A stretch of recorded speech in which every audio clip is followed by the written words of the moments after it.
안녕하세요. 저는 시골에 살고 있는 50대 후반의 남자입니다. 처음부터 이곳에 살고 있었던 건 아니고 지금으로부터 약 12년 전쯤에 제가 하고 있던 사업이 쫄딱 망했어요. 그동안 결혼하고 아내와 자식들에게 부족함 없이 다 해줬는데 제 사업체가 부도가 나고 별 볼 일 없어지니까 가족들에게 눈치가 보이더라고요. 더 이상 예전처럼 돈을 벌어다 줄 수 없다는 사실이 스스로도 너무나 괴로웠고 당시에 사업을 처분하고 남은 재산 대부분을 아내와 자식들에게 넘겨주고 혼자 시골로 내려와서 살게 되었습니다. 사람 없고 조용한 곳을 찾아서 어쩌다 보니 이곳 깊은 산골짜기까지 들어왔는데 이곳에 들어와 보니 제가 가장 젊은 사람이더라고요. 마을 어른들에게 싹싹하게 대해주고 일도 도와드렸더니 몇 년 후에는 덜컥 저보고 이장을 맡으라고 해서 그때부터 지금까지 이장 일을 하고 있습니다.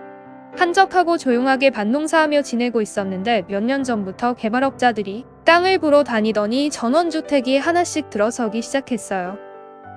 이 동네가 워낙 알려지지 않고 조용한 동네라서 이런 곳까지 서울 사람들이 들어와서 살까 싶었지만 지금은 마을에 한 10가구 정도는 전원주택 짓고 내려온 서울 사람들입니다. 그러던 어느 날 저희 집에 젊은 부부가 둘이서 저를 찾아왔어요. 나이는 30대 부부였는데 마을 언덕 위에 있는 전원주택에 이사 왔다면서 이장인 제게 인사를 하러 왔더라고요. 남편은 글을 쓴다고 하고 아내는 그림을 그린다고 하면서 집에서 조용히 일하고 살 거니까 마을 피해 끼치지 않게 조용히 살겠다고 했습니다. 어차피 저는 이 동네가 제 것도 아니고 저 역시나 이방인이었기 때문에 그냥 앞으로 잘 지내보자는 말로 그 부부를 돌려보냈어요. 그때까지만 해도 다른 사람들이랑 별반 다를 없는 평범한 이방인이라고 생각하고 넘어갔습니다. 그런데 그 집 아내가 정말 정도 많고 마을 어르신들에게 잘하더라고요. 도시에서 자라서 고생이라곤 한 번도 안 해봤을 것 같은 하얀 얼굴로 입가에는 항상 생글생글 미소가 머금어져 있었고 저를 비롯해서 마을 어른들이 뭔가를 하고 있으면 멀리서 보고 달려와서 그 작은 손으로 어떻게든 도와주고 싶어하는 걸 보고 있으면 제 마음도 덩달아 좋아지더라고요. 마을에 항상 노인들만 살다가 그런 젊은 처자를 보니까 마치 제 인생에서 다시 한번 선물을 받은 것 같은 마음이었어요. 그렇다고 이제 막 결혼할 시댁을 제가 어떻게 해보고 싶다는 생각은 아니었고 그저 바라보기만 해도 행복한 그런 존재가 되었습니다.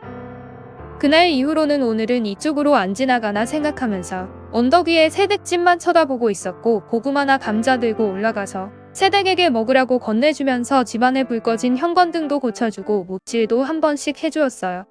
정말 그때까지는 그냥 사심없이 잘해주고만 싶었습니다. 그러던 어느 여름날 태풍과 장마가 와서 비가 엄청나게 내리는 날이었어요. 마을의 몇몇 하우스도 무너지고 제가 농사짓는 밭도 일부가 물에 잠겨서 난리도 아니었습니다. 하루 종일 여기저기 날리는 곳을 보수하러 정신없이 돌아다녔어요. 결국 밤이 되어 어쩔 수 없이 집으로 돌아와서 쉬고 있었는데 갑자기 제 핸드폰이 울리더라고요. 언덕 위에 사는 새댁이었는데 그 시간에 보통 전화할 일이 없는데 비가 와서 무슨 일이라도 생겼나 싶었습니다. 전화를 받아보니 아니나 다를까 집 앞에 물이 안 빠져서 빗물이 역류한다면서 어떻게 해야 하느냐고 묻더라고요. 바로 전화를 끊고 우비를 챙겨 입고 언덕을 올라갔습니다. 하필이면 그 집 남편이 서울에 볼 일이 있다고 집을 비운 상황이었고 도착해보니 마당 한쪽 배수로가 막혀서 온통 물바다가 되어 있더라고요. 시간을 지체하다가는 집 안쪽까지 물이 들어오게 생겼기에 빨리 삽으로 배수로에 끼어있는 나뭇가지들을 치워서 물을 빼줬어요. 말로 하면 별일이 아닌데 비는 억수같이 내리고 있고 어두워서 앞은 안 보이지. 산에서는 계속 흙탕물이 쓰여 내려오고 있었지. 1시간 넘게 고생을 했습니다. 결국 해결을 하고 물을 빼고 나니까 제 온몸이 다 흙탕물에 젖었어요. 옆에서 같이 지켜보던 새댁도 제 더러워진 손을 잡고 고맙다고 인사를 했습니다. 일단 배수로도 해결했고 저는 씻어야 했기 때문에 집으로 돌아왔어요. 샤워를 하고 나와서 머리를 말리고 있었는데 지평관문을 두드리는 소리가 들렸습니다. 밖을 나가보니 아까 그 시댁이 저희 집으로 찾아왔더라고요. 작은 가방을 하나 들고 있었는데 막걸리와 간단한 주전부리가 들어있었습니다. 아까 너무 고마웠는데 제대로 인사도 못한 것 같다고 하길래 감사를 바라고 한 건 아니지만 이렇게 찾아와 준 것만으로도 너무 기분 좋았어요. 일단 비가 오니 집으로 들어오라고 하고 같이 소파에 앉았습니다.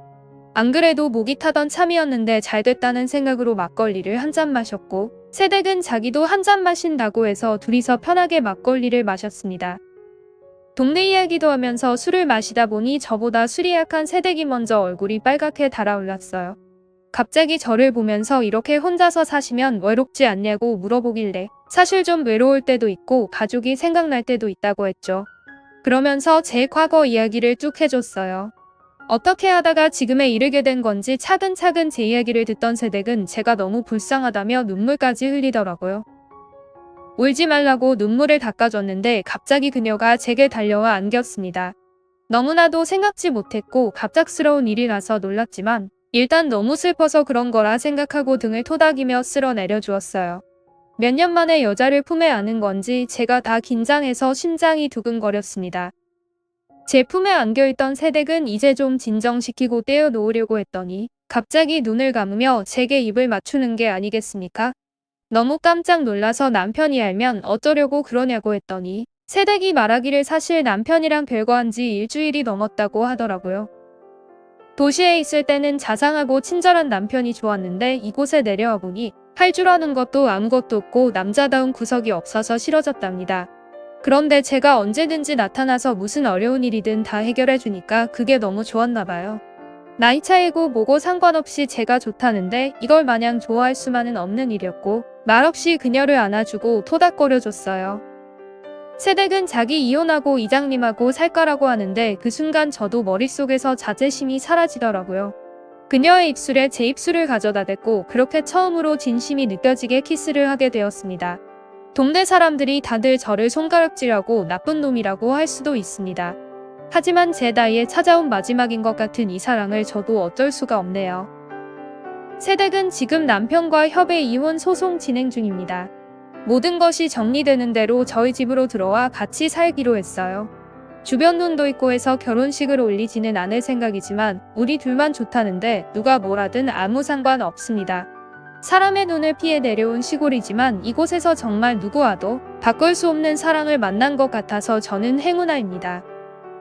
앞으로도 그녀와 함께 이 마을에서 오랫동안 행복하게 살았으면 하는 게 제 유일한 소망입니다.